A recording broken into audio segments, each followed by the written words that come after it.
Après là-bas, j'ai demandé à la soeur qu'on allait prendre un pot. On a marché. La soeur me dit, non, elle va se soulager. Je dis, ok, je t'attends, donc soulage-toi. Le moment où elle soulève la jupe qu'elle avait, elle me dit, viens.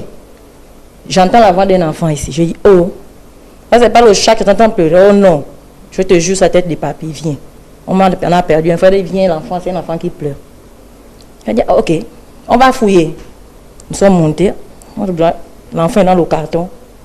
Il faisait déjà 18h, on partait à 19h. Donc on l'a pris avec nous, on l'a amené à la maison.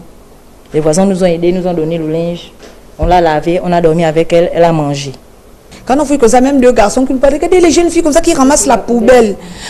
Donc j'ai ramassé, c'est comme ça que quand le dernier carton qui était en bas, c'est là on a retrouvé le bébé. C'est là on a pris le bébé, là il était sale. On a marché avec le bébé là.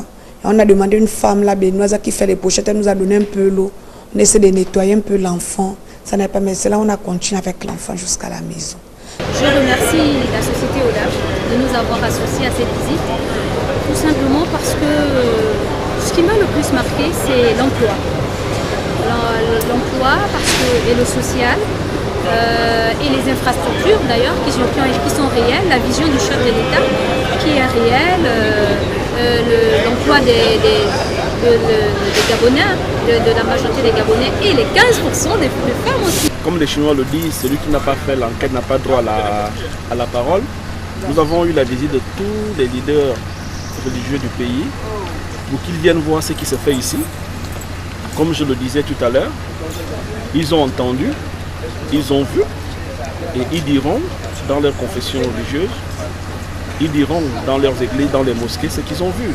Parce que c'est bien de regarder ou juger de loin, mais c'est encore mieux de toucher du doigt pour qu'on puisse dire exactement ce qui s'est passé. Dormant à la cathédrale Sainte-Marie, depuis 2 semaines, dans des conditions inhumaines, le gouvernement de la République sera tenu pour seul responsable devant l'urgence de la dégradation des conditions de vie des milliers de pères et mères de famille privés de salaire. Et enfin, devant l'exigence du droit à l'éducation de toute la jeunesse gabonaise. C'est pourquoi nous prenons l'opinion nationale et internationale à témoin.